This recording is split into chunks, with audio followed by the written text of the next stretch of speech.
à tous, nous allons aujourd'hui parler du film Blonde, réalisé par Andrew Dominik, avec dans les rôles principaux Anna de Armas, Adrian Brody et Julianne Nicholson. Alors le pitch, comme vous le savez ou pas d'ailleurs, Blonde s'inspire du best-seller du même titre, écrit par Joyce Carol Oates, et se veut une biographie partiellement fictionnée de la vie de Marilyn.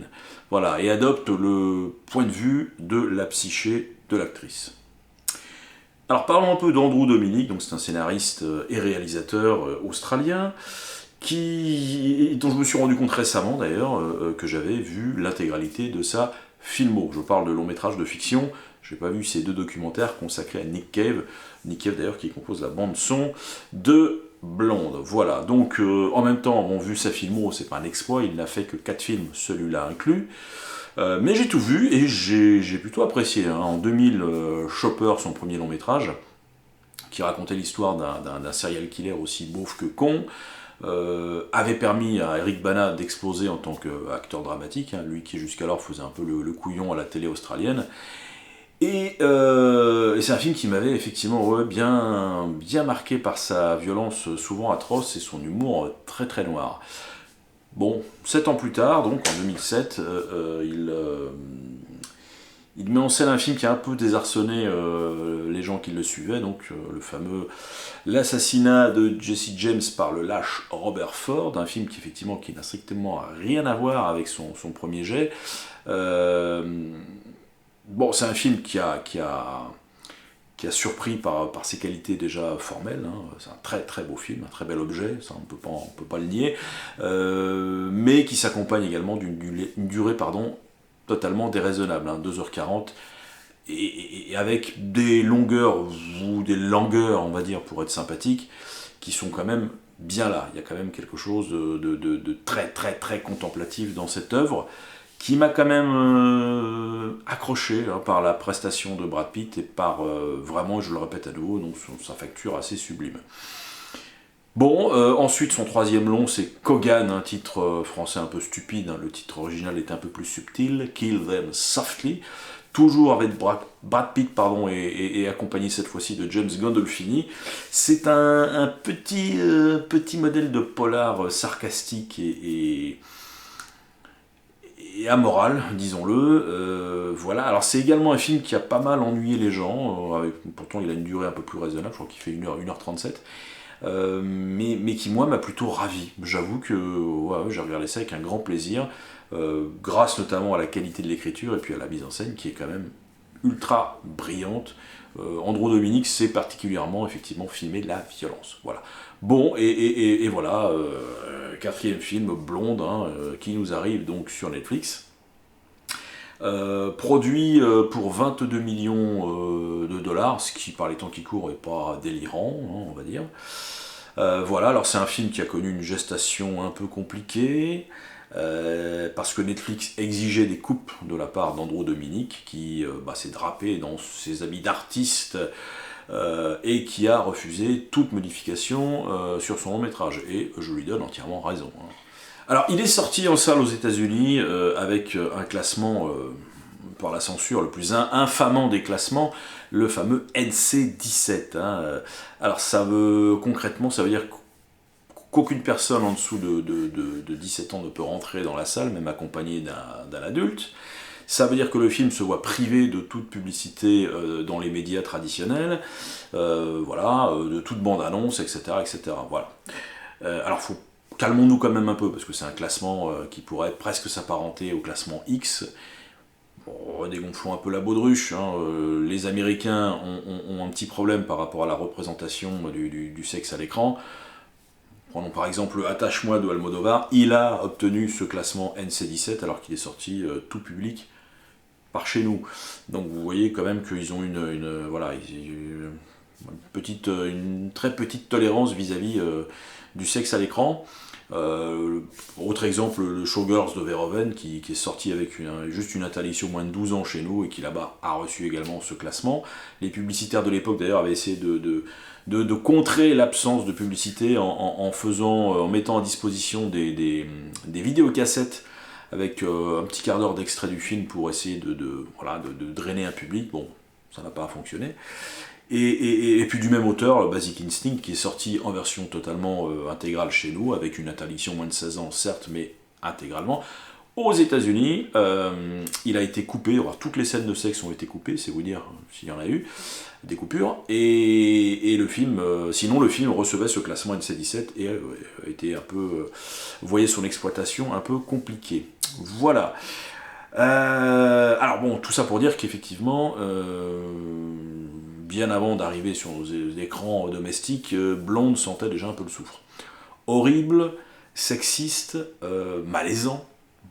Voilà un petit peu ce qui sortait de la bouche des journalistes après les avant-premières.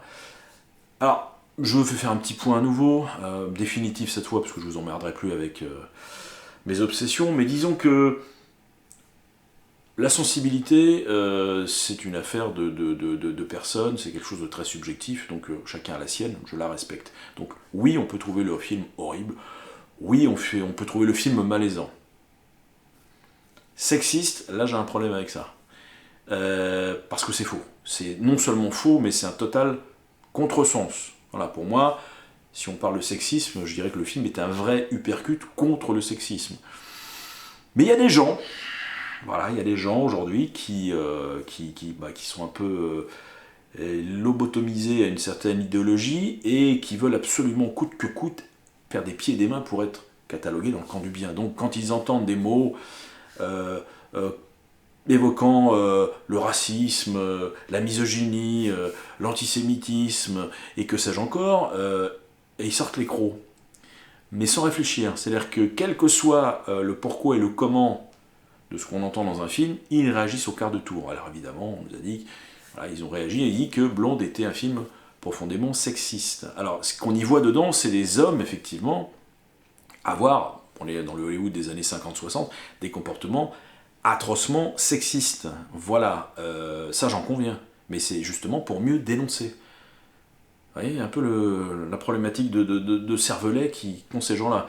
C'est dans la même logique que les dirigeants de TF1 à l'époque avaient censuré un téléfilm, pas terrible d'ailleurs, consacré à Adolf Hitler, que je crois qu'il s'appelait je sais même plus, c'était avec Robert Carlyle, voilà, qui interprétait Hitler, et avait coupé les scènes parce qu'on y entendait des propos antisémites. Ouais, dans l'Allemagne des années 30, effectivement, on entendait des propos antisémites. Mazette. Donc TF1 a plutôt préféré couper ces scènes-là qui dénonçaient l'antisémitisme, hein, mais pour dénoncer quelque chose, encore faut-il pouvoir le montrer. Bande de connards. Donc je m'adresse effectivement à cette petite partie de gens qui ne comprennent strictement rien à l'art, qui sont des misomuses, hein, excusez-moi je me la pète, j'ai appris ce mot ce week-end grâce à une amie, ils sont misomuses, voilà, c'est un mot qu'a inventé Kundera je crois dans un de ses bouquins, et il n'y a plus rien à faire pour eux, quoi. Voilà, donc on va être clair, puisque vous ne comprenez rien à rien, si jamais vous tombez sur cette vidéo, bah barrez-vous. Voilà, moi on va avoir une discussion entre adultes, donc retournez définitivement devant un écran diffusant les Teletubbies, hein, à vie, et restez-y, parce que visiblement, voilà, vous ne comprenez rien à rien. Les gars, revenons sur Blonde, évidemment. Bon, alors Blonde n'est pas le film d'horreur annoncé par certains, même si, je dois l'avouer, il distille un malaise quasi permanent le long de ces 2h47. Ouais, je sais, 2h47. Alors c'est un malaise qui est dû essentiellement à la succession de scènes où l'icône Marilyn va être maltraitée, salie, souillée, voilà.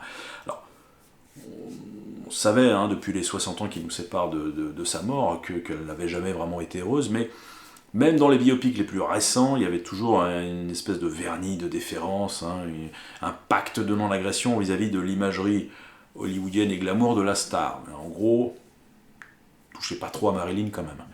Alors, je ne connais pas le niveau d'inspiration du livre Blonde hein, qu'a utilisé Andrew Dominik pour écrire son scénario, mais même si l'adjectif fictionné a été accolé au livre comme au film, il faudra voir à pas non plus nous prendre pour des jambons. L'aspect fiction réside surtout dans le fait que nous suivons des événements via le prisme, alors fictionné pour autant, des émotions perturbées de l'actrice.